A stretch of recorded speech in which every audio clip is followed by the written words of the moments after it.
Mary had a little man. The fourth, we believe that all men are created equal. To the magnificent mosaic that is America. From radio beacon to radio beacon. I have a dream. Change has come to America. Believe me. Help is on the way. Knock, knock. Who's there? It's a figment of your imagination. Randi Rhodes Show. Turn up your mind.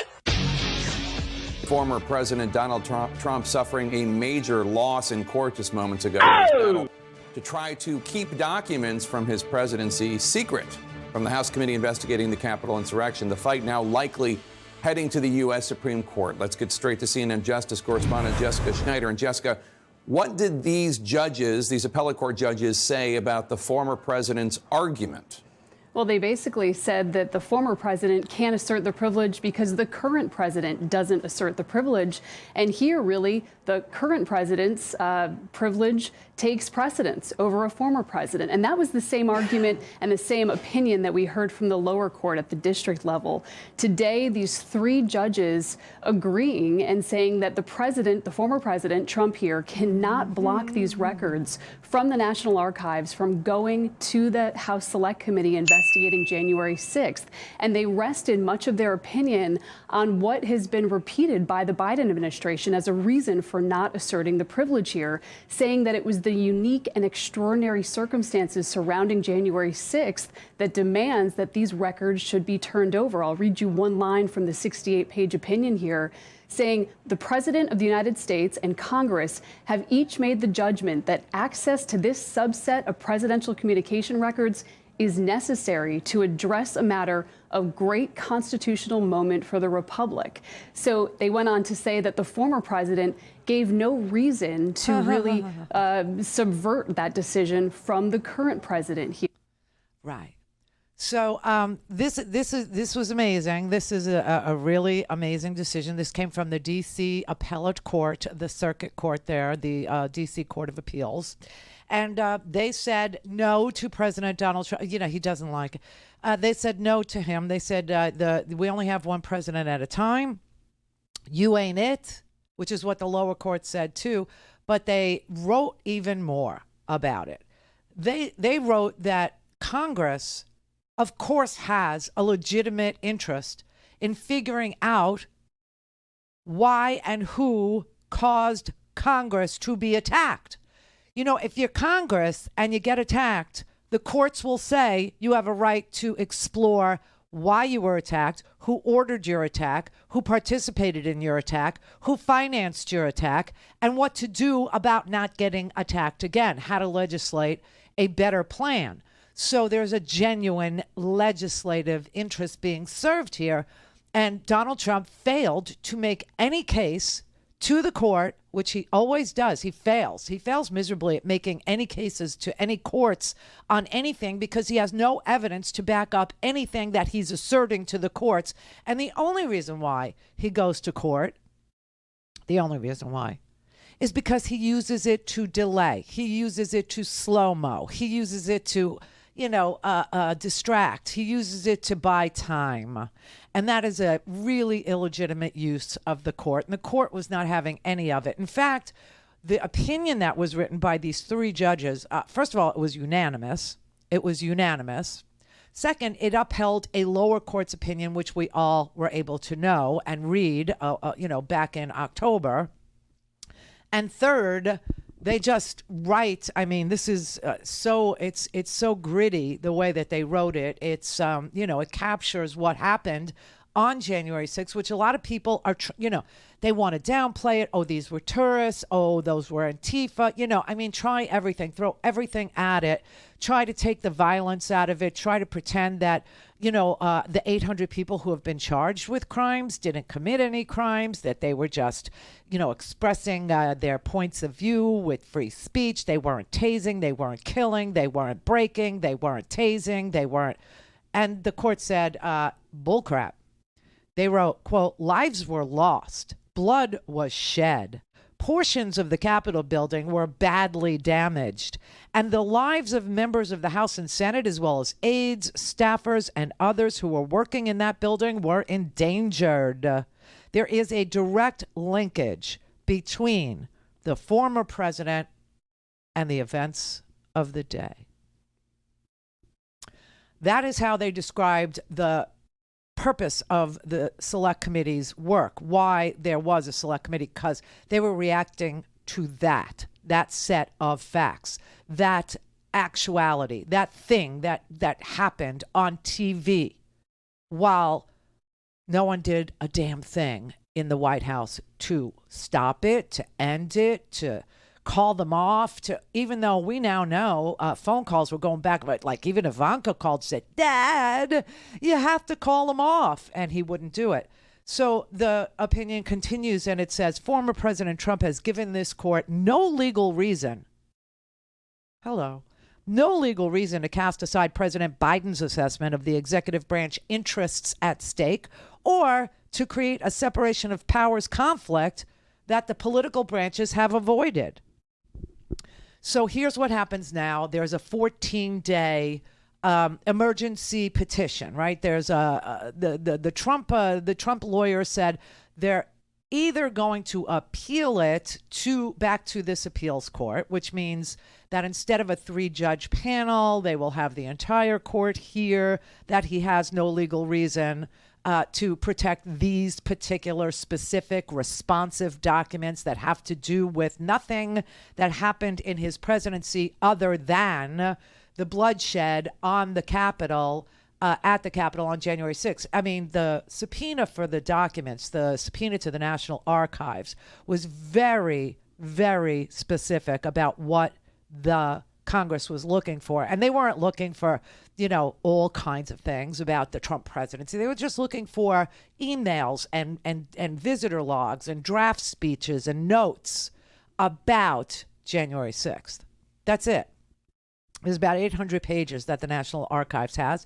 And the court said, you've shown us no legal reason at all why those documents need to be shielded from Congress. Absolutely nothing. And that the current president understands what's in those documents. And the current president is saying there's no reason either.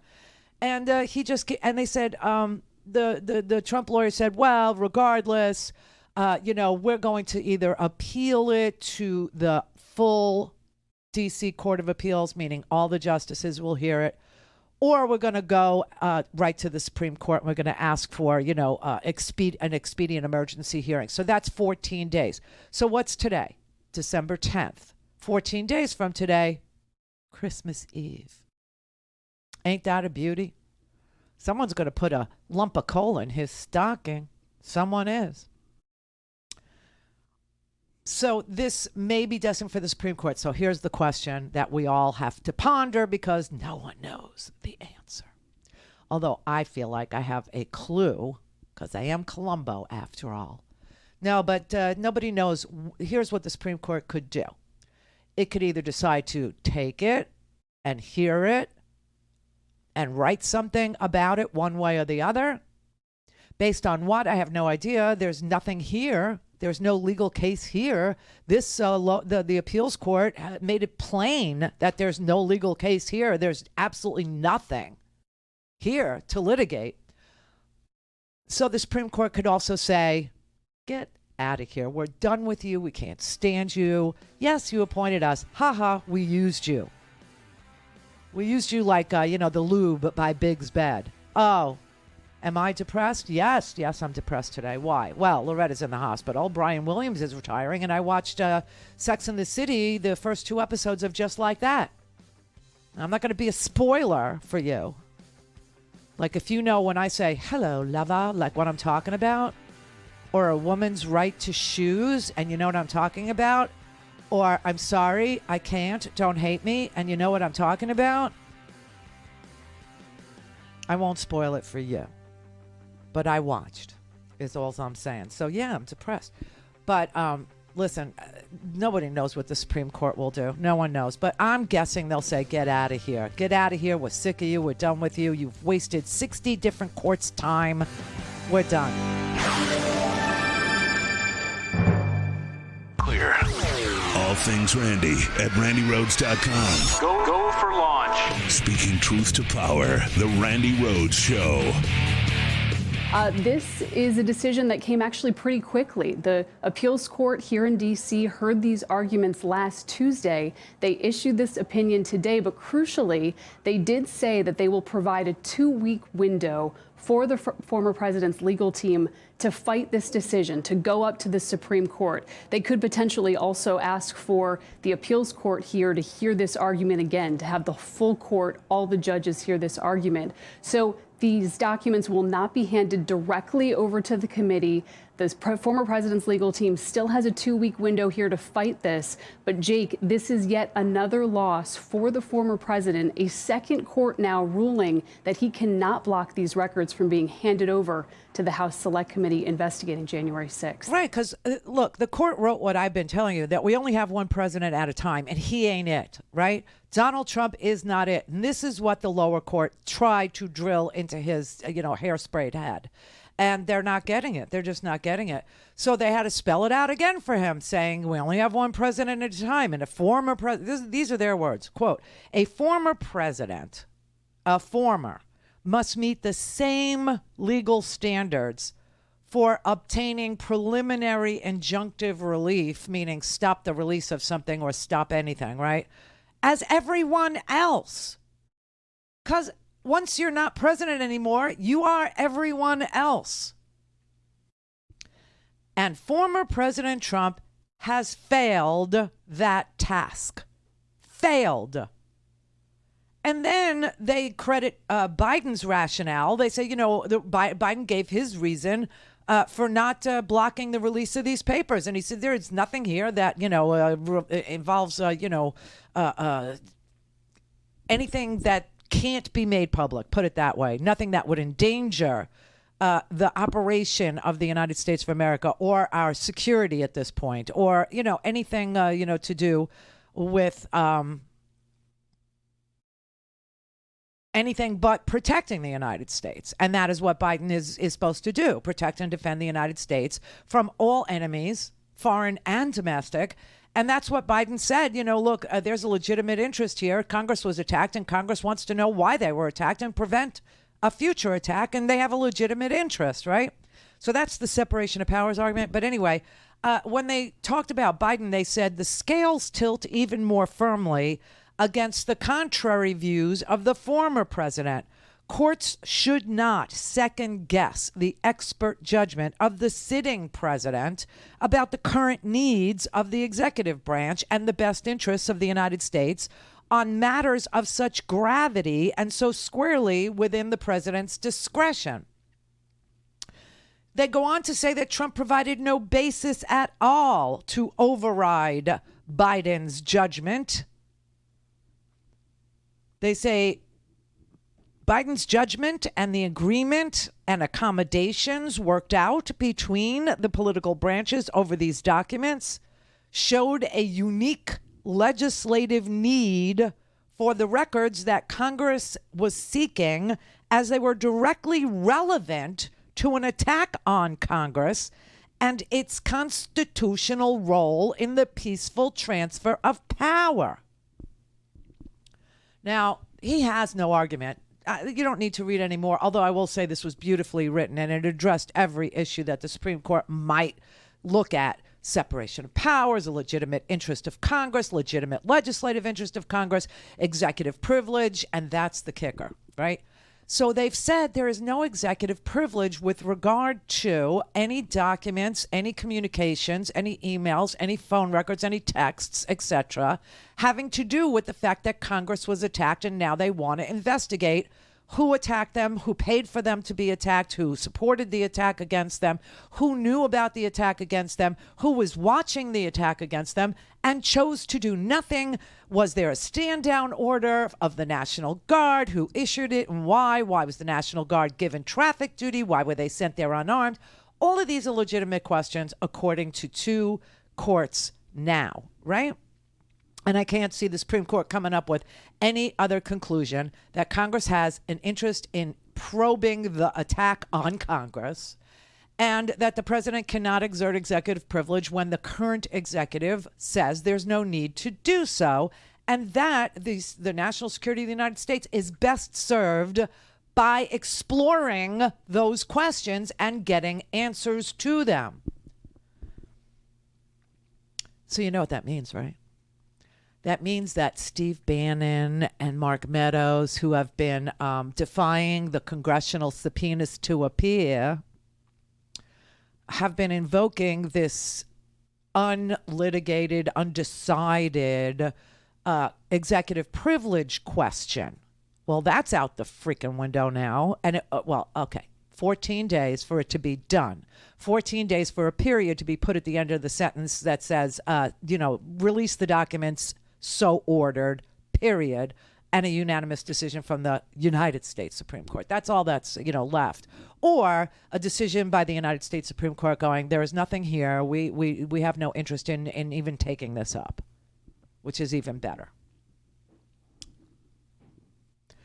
So Mark Meadows, who decided that he would wait until the issue of executive privilege was decided and that he would claim that it's still active and ongoing, the question was open, the day before he was due to appear in Congress by virtue of being subpoenaed to appear, his lawyer, who's giving him the worst advice I have ever heard of in all my years of querying lawyers about this or that. This has to be the worst advice, okay? His Mark Meadows' lawyer is a guy named Terwillinger, who told him, go ahead, write a book. Put everything you know about January 6th in the book. Put everything you know about Donald Trump, knowing he had COVID and infecting not only Chris Christie, but infecting, Amy COVID Barrett, infecting, like 7 people. Kellyanne Conway got COVID. All because of Donald Trump trying to hide that he had COVID because he didn't want to be a leader on the issue of COVID. I mean, all these things are in this book. And now Mark Meadows is sitting here trying to say, sure, I wrote a book. And sure, I had a PowerPoint presentation. And sure, I showed it to Congress before. And I'll do it again. But I can't testify because of executive privilege or an undecided. Well, that goes out the window. And Bannon's claim to be shielded by some imaginary made-up executive privilege, that also goes out the window. And this is why you're seeing the rest of the clown car. You're seeing the rest of, the hit squad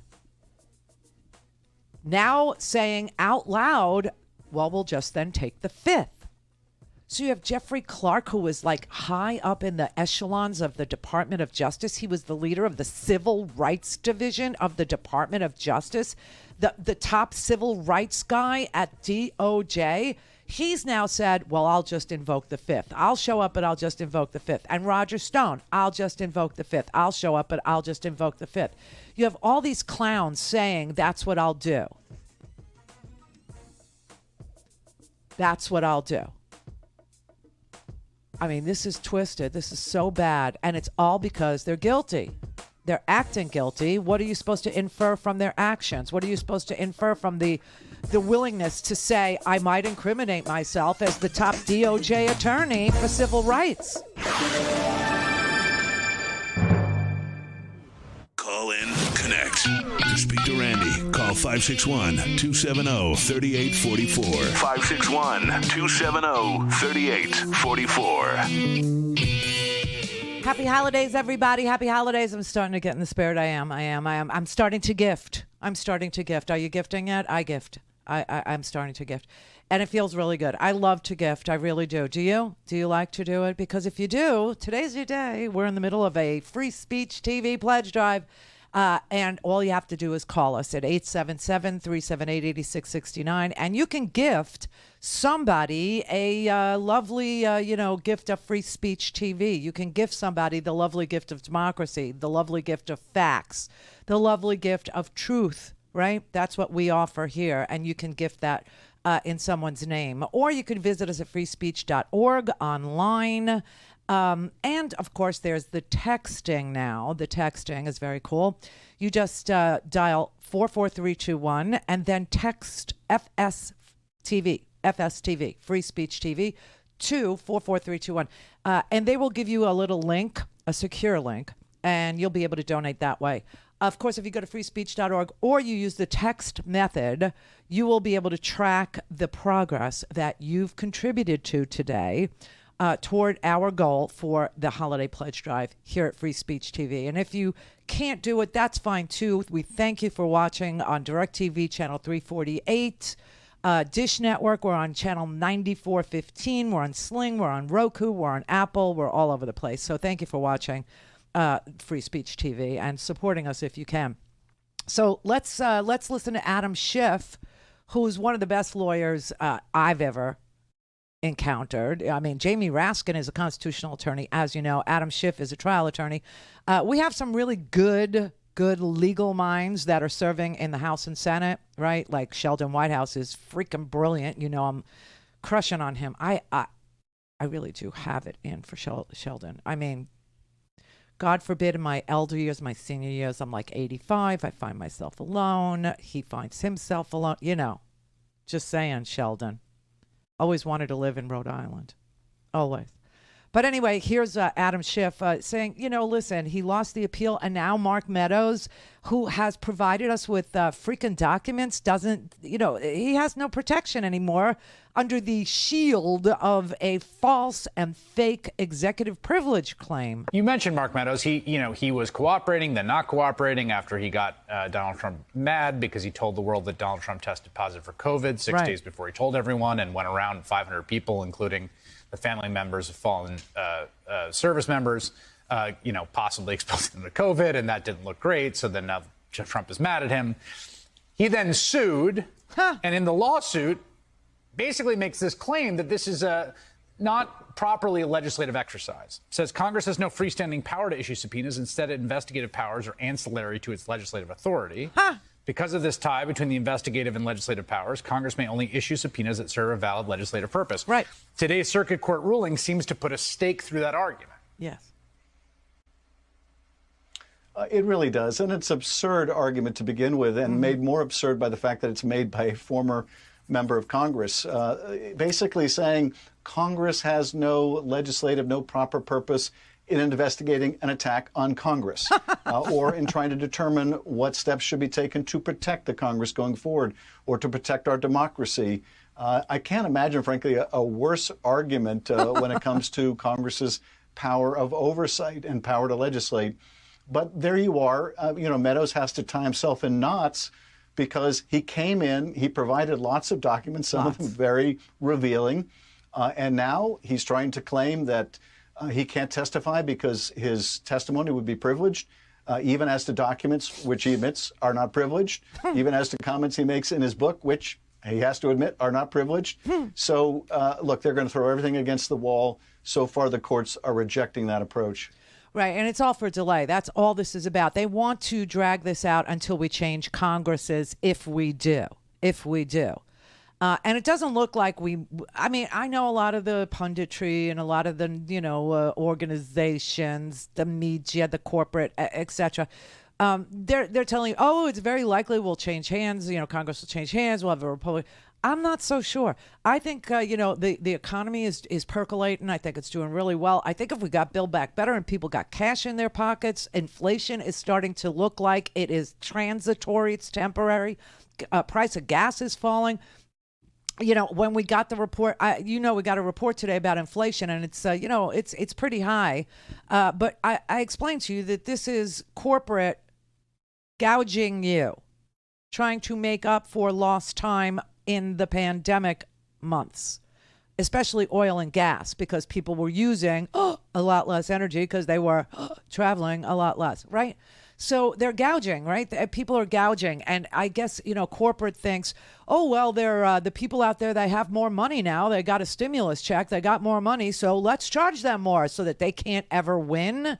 Well, Build Back Better actually goes a long way to stopping that gouging, to stopping that onslaught that corporate is doing to us, because they believe that we won't kick and we won't scream as they raise their prices, right? But put that aside. The idea with the Trump people is, let's just drag this out until after the 2022 midterms, and then we'll have a Republican House and they will kill this entire effort. And we'll never have to answer any questions, and we'll never have to show our except for idiot boy Mark Meadows. Like I said, who's getting the worst legal advice in the history of legal advice. So his lawyer told him, go ahead, write a book, put all this stuff in the book. Go ahead, go do it. Make some money. Know why? I want to get paid. I'm your lawyer, and I am going to bill you.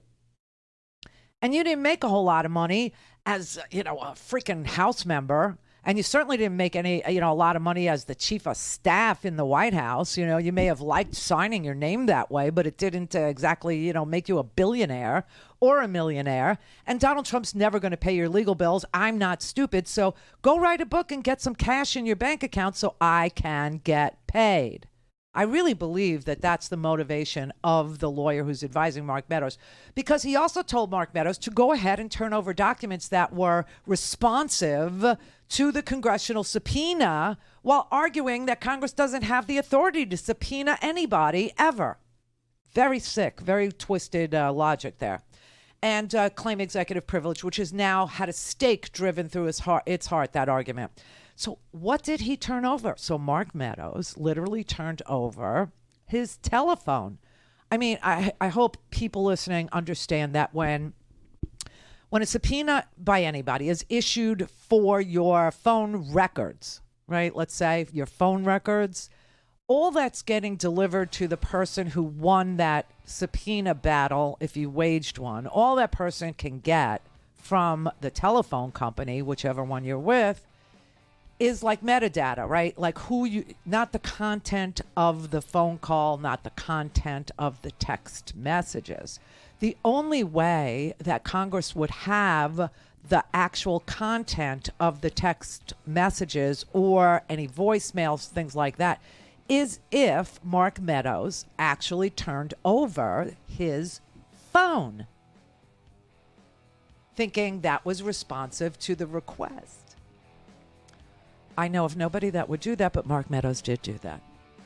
He did. And so now this committee has his text messages and his emails, and they know that he was talking to a wide range of people while the attack was ongoing.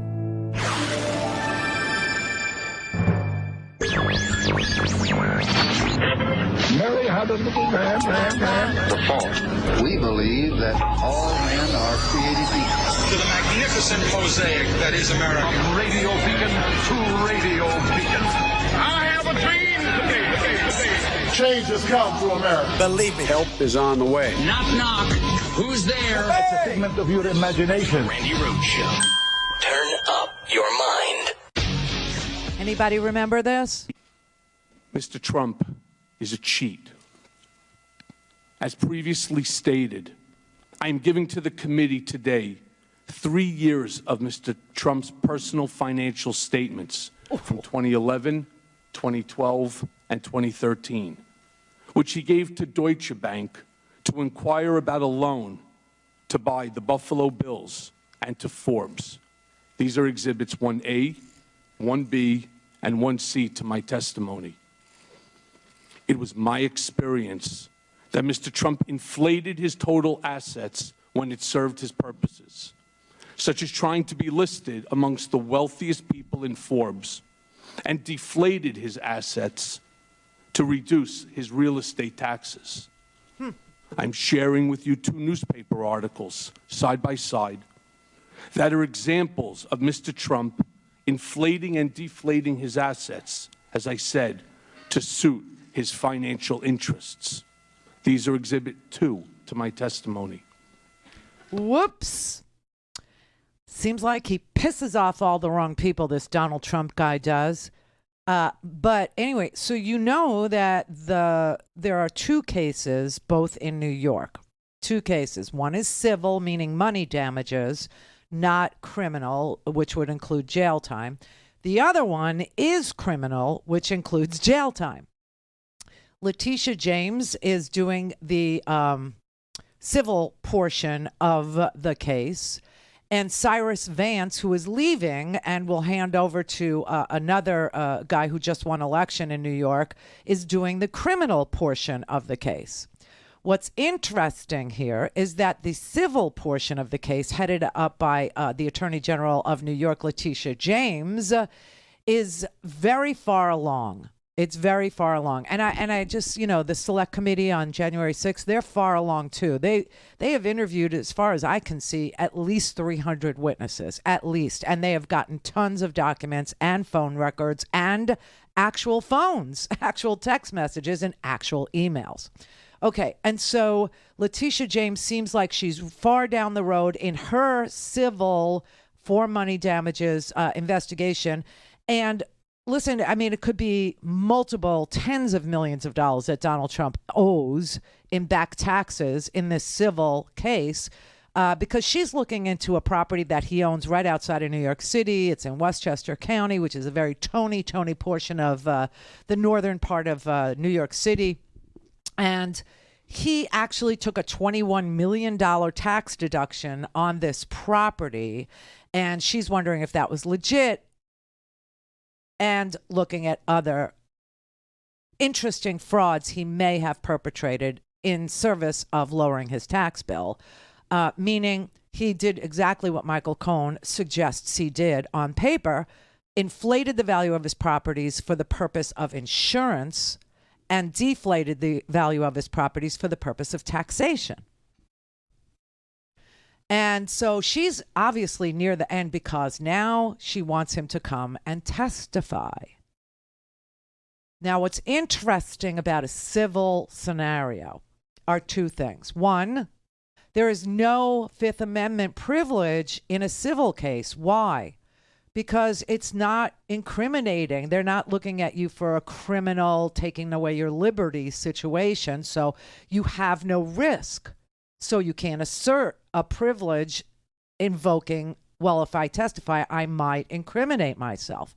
That doesn't fly in a civil case because there's no chance that at the end of a civil trial, the judge is going to order you to jail. It's not in the sentencing guidelines. It's not a part of a civil procedure. It's not part of the sanctions that could be adjudicated against you in a civil scenario. So he can't take the Fifth. The other thing that's interesting about a civil deposition is that, and this is the difficult part I'm having sorting through it. If you have two things happening at the same time, one is a civil matter and the other is a criminal matter, the criminal matter trumps the civil. Criminal is more important in the view of the law in this country than money damages. And so they're going to argue, and my best guesstimate, his lawyers, Donald Trump's lawyers, are going to argue that if he testifies in the civil scenario, he could actually have that used against him in the criminal trial. And therefore, he's going to try to stretch it into there is a Fifth Amendment privilege, which I've never heard of ever. So this is one of the civil Scott, yeah, I mean, his name is Tristan Snell. He's the former New York Attorney General for civil cases, and he's being asked about this exact scenario, right? If Donald Trump were to lose this civil case and Letitia James were to win it, what would be the penalties for that versus a criminal case? So the reason why everybody's been sleeping on this case and not really giving it that much attention is because people who want to see Donald Trump be brought to justice, they want to see him go to prison. Right. This is a civil case. He's not going to go to prison. No one will for this matter. However, this could take an economic wrecking ball to the Trump organization. Right. This could mean hundreds of millions of dollars in back taxes, penalties, other fees that he could have to pay to the state as well as to the lenders that he defrauded. So this could be ruinous for him financially. And could he then face the criminal case if Cy Vance's case is connected? Exactly. He's going to face it with a 1-2 punch. He's going to have the civil case and the criminal case going. We didn't realize until today how far along the civil case is. This is really far along. We wouldn't bring in somebody for this kind of testimony like we were just saying, 90% plus of this case is already built. So this is really far along. He's going to get it. Trump's going to get it from both directions on this one. Yeah, and in this regard, I have to say, I think I have a better legal brain than the lawyer. Did that gentleman say hundreds of millions of Well, dollars? that's the civil. That's the civil. You know, it is money damages. You're talking, like I said, it's 21 million in back taxes just on the one property. Yes, it could be hundreds of millions of dollars to Deutsche Bank, to banks he defrauded, to insurance companies that he defrauded, to obviously the federal government for the purpose of taxation defrauded. Yes, could be. But, you know, here he is saying, oh, it's both going to happen at the same time. I don't see how those two things can coexist in the real world at the same time. I just don't. I don't think it's possible. I think that the criminal case will take precedent over the civil case. I will say this, though. The reason why Letitia James is pursuing a civil case at all at this point, knowing that there is a criminal case being brought in New York too by Cyrus Vance, who is the Manhattan District Attorney, okay, is because she's not sure, and nobody ever can be. You never know what a jury is going to do. So she's not 100% sold on the idea that the grand jury who has been convened and Cyrus Vance is presenting evidence to will, in the end, issue a criminal indictment of Donald Trump. And if there, for some reason, is a failure to bring enough evidence to get an indictment out of the grand jury for a criminal proceeding to move ahead in court against Donald Trump, then she's got the civil case ready to go. And that's why, in my best guesstimate as a non-lawyer, that's why the two things are happening at the same time. Not so that they could coexist and he's going to get hit by both at the same time. I just don't see that being likely. Criminal goes first, then civil, and if criminal fails to produce an indictment, and yes, we all want to see Donald Trump go to prison for the rest of his life, because Donald Trump deserves to go to prison for the rest of his life for things like lying to the American people about COVID, but that is not this case. You understand that, right? But yes, some people are so furious at him that we want to see him pay with losing his liberty. Clear. All things Randi at RandiRhodes.com. Go for launch. Speaking truth to power, the Randi Rhodes Show. So, if Mark Meadows knew that somebody that I was sitting across from for 4 days had popped a positive test, he, as the White House Chief of Staff, put aside the president for a second. Obviously, the president is my friend. Really? She looked at me and told me that. That's obvious. But I think what's less obvious is that Mark Meadows saved this for his book. Yeah. He saved it for a book. He didn't tell us. I went into the hospital in the intensive care unit. He didn't call and tell me. So I think that's inexcusable. You had always suspected that you got it from the president. Is that right? Well, the only reason I suspected it was because he was the only person who I didn't know his testing regimen. I was in close contact with. All the other people, we spoke about the fact. So did this confirm for you that you did, in fact, get it for the president? Oh, I think it's undeniable. Yeah. And I mean, you were very sick. You could have died. Sure. So could he. And the president knowingly walked in to work with you for 4 days without a mask and expose you to COVID. And then he went and met with Gold Star families. Right. No, look, I'm not excusing any of it. Yeah, but it's all brand new information to me, and I'm giving you what our raw reaction was. Oh, I was as close to him as you and I are to each other right now. I was playing Joe Biden.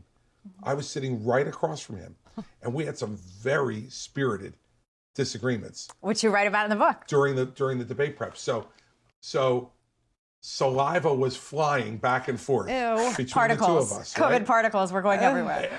As it turned out, I didn't know that because I didn't have any COVID particles. And the reason I know is because I was tested every day before I went in. Ew. And by the way, 6 of the 7 of us in that room got it. Yeah. Hope Hicks, Bill Stepien, Kellyanne Conway, me, Stephen Miller, and Donald Trump all wound up with COVID in that room. Jesus. That's disgusting. Swapping spit between Donald Trump and Chris Christie. Ew. Disgusting. Now, Chris Christie and Donald Trump were so sick. I mean, Donald Trump lied the whole way through his COVID experience, right? Now we're finding out his oxygenation, his blood oxygenation level was 84. That's like, almost a goner. So close. And then Chris Christie was in ICU, obviously, and he caught it from Donald Trump, and no one ever called him. No one ever told him. And you know what's really creepy? He still characterizes him as my friend. What is with is everyone blackmailable in Donald Trump's world? Does Donald Trump have data and dirt on everyone? Does everyone, traffic in minors? Does every one of his friends, seriously? Lauren Boebert's husband was arrested for exposing his, precious parts to children, right? This is the one that poses with these giant guns to say, there's a war on Christmas and we're waging it, right? And this is the reason for the season is ammo. We need ammo. I don't understand. But it always comes down to like some weird pedophilia, some weird, molestation situation. I don't know what he's got on Chris Christie that makes Chris Christie still say he's his friend. It just so strikes me, Governor, that this man knowingly exposed you and the others in that room. Exposed. To coronavirus. Ah. And then went and met with Gold Star families and was exposing them potentially. But that you still call him your friend. Look, that's a historical reference. We're obviously, as I just told you, we're not talking. friendly at the moment. But remember, we're sitting here 2 or 3 days after I found out about the Meadows book.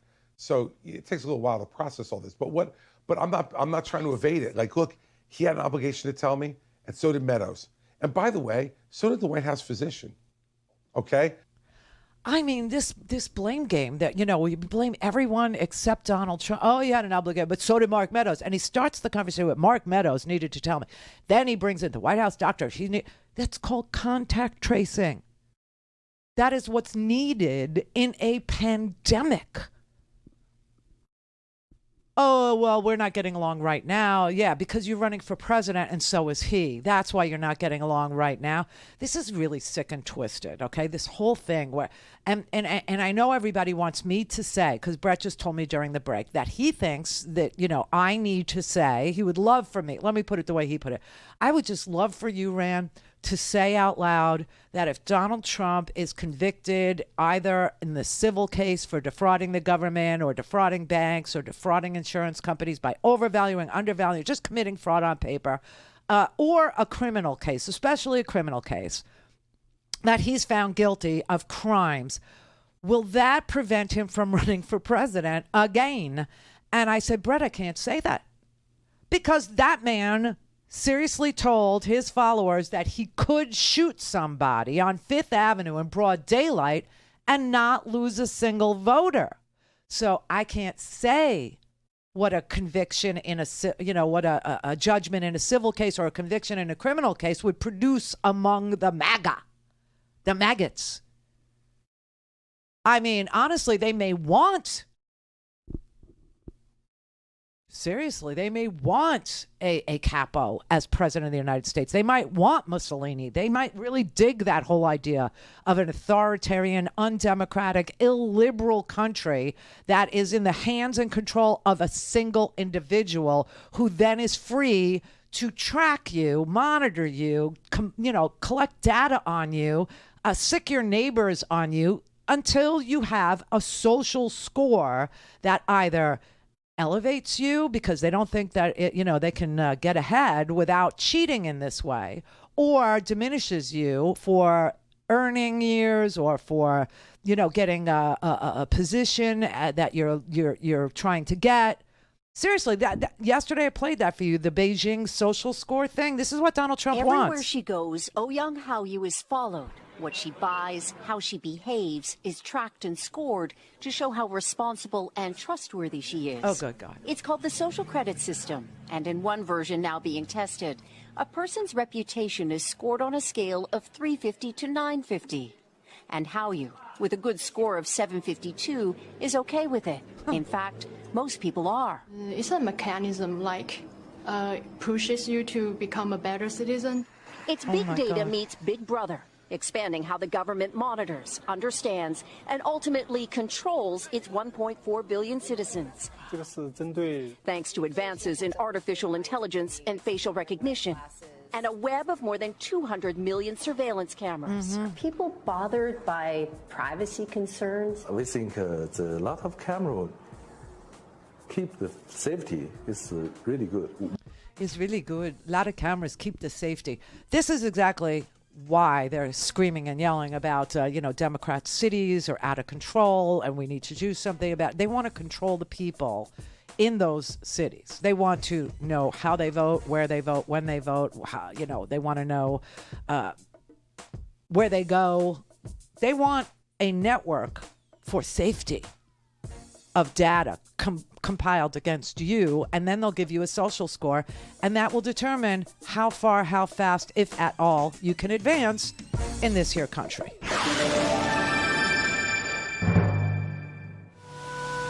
Call in, connect. To speak to Randi, call 561-270-3844. 561-270-3844. All right, everybody, I'm going to keep this short and to the point. Bob Dole liked brevity. I don't know. I watched his funeral today. Today is $5 Friday. Has nothing to do with me. Do you know what I'm saying? Okay, good. No, today's $5 Friday. So what is $5 Friday? That means that if you can support our pledge drive, our holiday pledge drive with $5, but commit that $5 to a monthly thing, you will have met the goal of $5 Friday. That's what $5 Friday is. It's asking for people to sustain their $5 donation month in, month out, right? That's a beautiful thing. And $5 really does make a difference to us because then we can plan. We can actually do the math and figure out how many people are sustaining members for $5. We can count on you for $5 and we can factor it into the budget, and it's a beautiful thing. So if you can do a $5 donation every month, and you could stop it whenever you want, please visit us at freespeech.org. Thank you. 877-378-8669 will get you a live human being. 877, it's on the screen, 378-8669 will get you a live human being.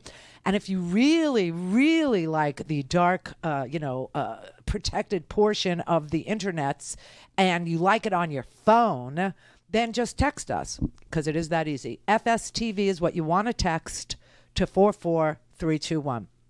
It's a secure link. We'll send it to you. You can follow the pledge drive. You can see how close we are, how far we are from our goal for this pledge drive at freespeech.org or by texting us at 44321. Thank you very much. All right, so I have to touch on another thing.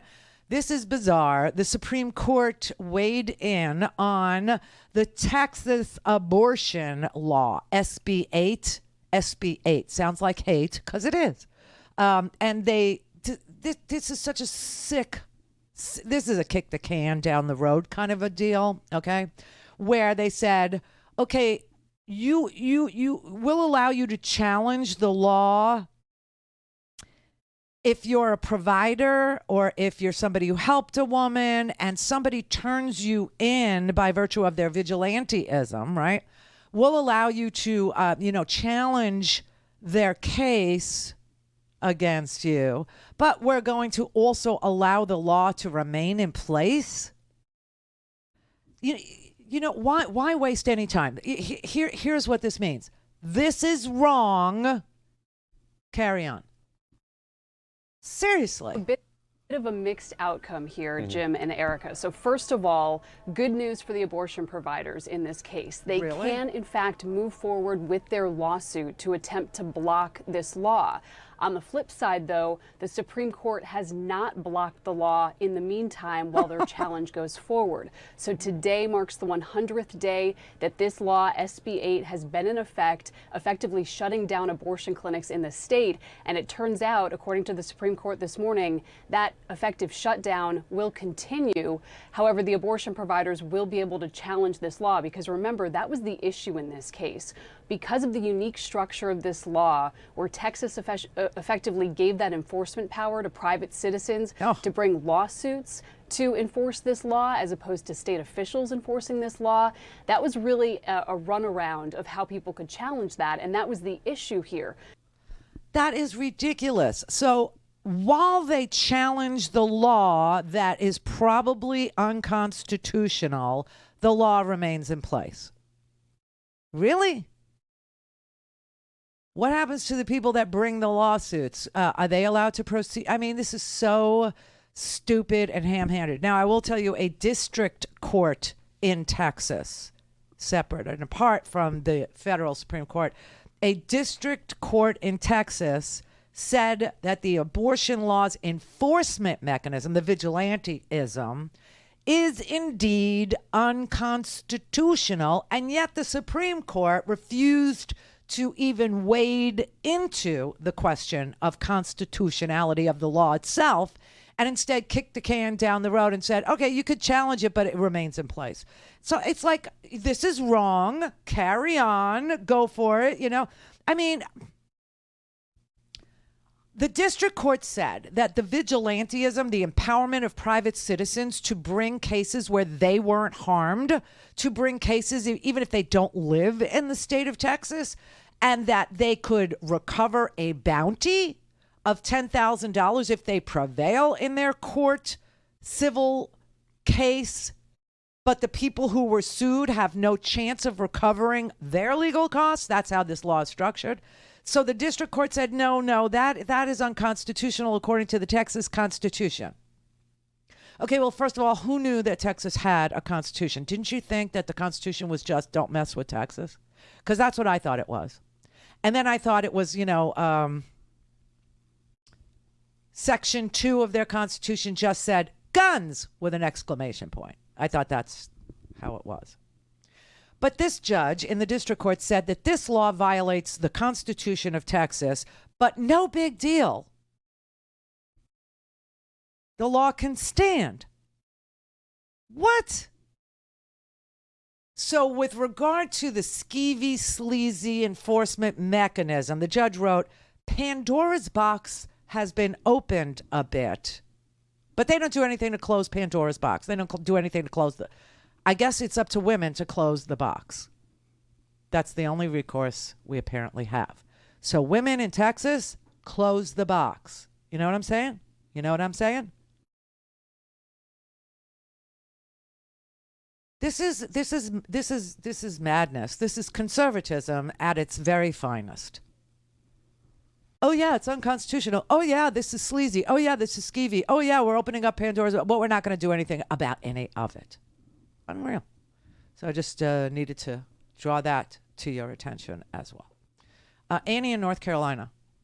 Hey. Hey. Happy holidays. Happy halls. I wanted to just mention two quick things. The filing date, the 14 days, is actually up on the 23rd of December. Oh, okay. So not filed yesterday. Okay, so that helps a little bit. So not while the baby is in the manger. Okay. Right. And then the other thing with regard to Bob Dole, I was flipping over the C-SPAN. That's all I watch is C-SPAN and Free Speech TV, and they had the his casket, his body lying in state, and different people from Congress were making their way around, and Debbie Dingell, remember how bad 45 treated her when her late husband passed away? Yes. And Liz Cheney were standing next to each other, and Debbie just started crying like that. You could tell it was coming from her gut because she's still grieving her loss of her husband. Yes, absolutely. And here is Liz Cheney putting her arm around her. Debbie Dingell puts her head on her shoulder. She's sobbing. Liz Cheney's rubbing her shoulder, and I mean, it was quite the scene. You ought to check it out on cspan.org. Yeah, I saw some of that. I mean, I was mostly listening. Yeah, I was watching. Well, I was mostly listening, not watching, because I was doing show prep, so I was listening to the of service. Course. Yeah, you're working. Yeah, I'm retired. but honest to God, I had the TV on. I was looking up for every and I saw Amy Klobuchar making small talk with Ted Cruz. I mean, that was today. Yeah, that was today. Yeah. I saw that too. It's so and weird. he wasn't wearing a mask. Right. She was. But hers was below her nose too. I mean, I don't even understand. She moved it. Yeah, it was kind of falling below her nose. I noticed it was a too. chin diaper. Yeah. It was a little black chin diaper there. And listen, these funerals, they you either love them because of the camaraderie or you hate them because of the collusion. Clear. 4. This is the Randi Rhodes Show. To speak with Randi, dial 561-270-3844. That's 561-270-3844. Hi, I'm Ron Klain, White House Chief of Staff. There's a lot of talk about how the economy's doing. Here are a few key facts that show the economy is growing and recovering under President Biden. Last week, the government reported that the unemployment rate's down to 4.2%. That's 3 years faster than experts predicted it would happen before we passed the rescue plan back in March. How many jobs? We've created 6 million jobs this year. That's more than any president in history has created in his first year in office. One reason we've created so many jobs, last year at this time, no Americans were fully vaccinated. Today, over 70% of all adults in this country are fully vaccinated. Getting America vaccinated is getting America back to work. A year ago, there were over 21 million people on unemployment. Today, that number's down to just over 2 million. Amazing progress in a year. And the recovery goes beyond jobs. Look at this chart on retail sales, up $90 billion since last year. That's an economy that's humming. So those are just a few key points about our economic recovery. To learn more, go to whitehouse.gov. Ron Klain doing the Robert Reich thing over there. Very good, very smart, very nice. Under a minute, I would lose the waka chicka production music, Ron, but other than that, I approve. By the way, that was recorded prior to today's numbers, and the number of people on unemployment went from 21 million under the Donald Trump COVID plan down to now under 2 million. When he did that, it was 2.4 on unemployment, and today it's 1.9. It's under 2 million people collecting unemployment benefits. Wages continue to rise. The next year, we're learning that employers are ready to give raises, especially to new hires, as people leave their jobs because they understand that the corporate is raising the prices of damn everything on us, even though the price of gasoline has come down a little bit, and it's going to continue to come down a little bit. The Fed is going to step in to do a little something on inflation. They're going to likely, I would say, pull back on buying the bonds, pull back on the quantitative easing thing. How they come up with these terms, I have no idea, and why quantitative easing is a term at all when all it's talking about is investing in our bonds. I don't know. And they'll probably end up raising interest rates as well, which would be good for savers, bad for, people who have bills, right? Bad for mortgage. If you have an adjustable rate mortgage, that's a bad thing. If you have a fixed interest mortgage rate, you don't care. Now, I have an adjustable. I was on the right side of that bet for many, many, many years. But just saying, so things are not bad. Things are actually looking boom-ish, boom-like in this here economy. And nobody is, noticing it because Democrats have a hard time saying nice things about themselves, apparently. Could it be the self-loathing? Could it be? I don't know. Troy in Ohio. Oh, hi, Randy. Oh, hi, Troy. Hi, long-time listener and first-time caller. Good, yes, girl, yes. I really want my progressive show hosts, of which you are a primary one, to recognize and reinforce the perspective that the United States is a very young country. Yeah. We are only 250 years old. Yes, we're while in the world of democracies, we're tweens. Yes, indeed. And though we pay the cost to be the boss, as it were, we are not on the same level of other countries that can use their history to project their future. I think of my good friend, Professor David Staley, who does an excellent talk on how other countries in the world look at their history and are able to project where their country's societies will be 100, 200 years in advance of now. The United States can barely plan 18 months. We can't plan a year. We are literally funding our government week to week, month to month. I mean, we just did a continuing resolution to fund the government. We don't even have a budget. Okay, this is bogus. This is bad. This is bizarre. And then you look at other countries. You know, like I don't know, China, that's playing the long game. I mean, wow. We don't need to be afraid of China. We don't need to be scared of China. We need to be learning from China as to what advances their population and society. Well, you know, look, here's the one thing you could know about China is they play the long game, okay? They invest for the long haul, for the future of that country, right? And we don't. We don't. Now, here's another little fact about China. It's going to be around. We have to figure out how to compete successfully against them because they're not going anywhere. They're just not. It's literally thousands and thousands of years old, and it isn't going to disappear.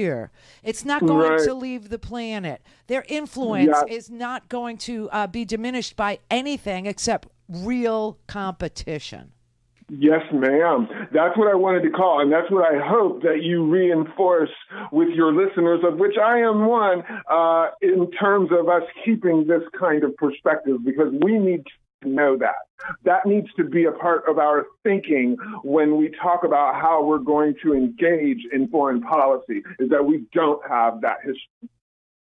Well, and here's the other thing about Build Back Better and, you know, why we need to invest in us as far as education, pre-K, getting kids started earlier, making sure that people can stay in school for an extra 2 years if they so choose, either through Pell Grants or through free community college, which is off the table now, right?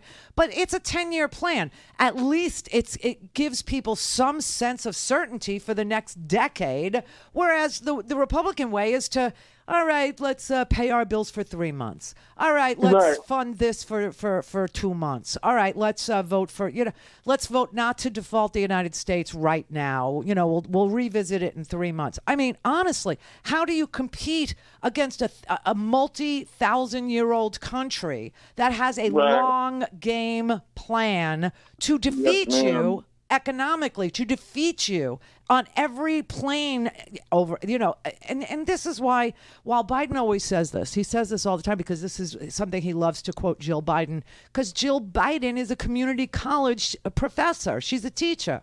And she said, any country that out-educates us will out-compete us. That should be a big duh moment for the United States. And Build Back Better should have included 2 early years on the front end and 2 extra years on the back end. And let's get to it. Let's put the emphasis on education. Let's put the emphasis on, being, really good at something you're passionate about.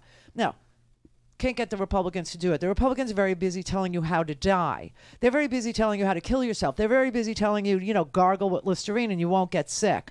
They're very busy telling you, take ivermectin, which is for rosacea. Do you know what I'm saying? It's for roundworms. It has nothing to do with viral loads. It has nothing to do with anything except worms. And they're telling you, okay, that's your fallback, and this is your fallback. That and people are literally. I had 2 reports today. I still have them. I'll save them for Monday, but actually they'll be updated by Monday because Michigan and Pennsylvania's hospital system is on the verge of collapse. Why? Unvaccinated people, 90% of all the COVID patients in the hospital have not been vaccinated. And Michigan, same thing, same exact number. 90% of all the patients in the hospital in the state of Michigan unvaccinated. There was this really little report here. I'm going to play you this one. This one is so, they're on the brink of disaster. And you have this woman in the hospital with COVID and they ask her, well, are you going to get vaxxed now? Listen. Clive Ellis, one of thousands of patients suffering with COVID-19 here, stretching Michigan hospitals to the breaking point. When did you know you had to come to the hospital? What were you experiencing? My oxygen numbers were down in the upper 60s. Oh my God. Lower 70s. Oh dear, that's very low. Yeah. What does it feel like? Feels like a wreck. Unvaccinated. This is the 66-year-old's second bout of COVID-19. Oh my God. Whatever natural immunity he had. It's my second round. This is way worse. And this was worse than the first? Yeah, and the first one was bad. Didn't help. His message now. Would you encourage others to get vaccinated now, though? Yes. How important is it? I mean, how bad is COVID? It's terrible. You don't want it. Still, there are those like 62-year-old Deborah LaRoche She's in the 62. COVID unit for a week now, who says vaccination just isn't for her. I didn't want to be vaccinated. You did not want to be vaccinated? No. You think you'll get vaccinated after this? No. Why? I should be okay now. Oh, for God's sake. Get a booster. Live. Have a good weekend.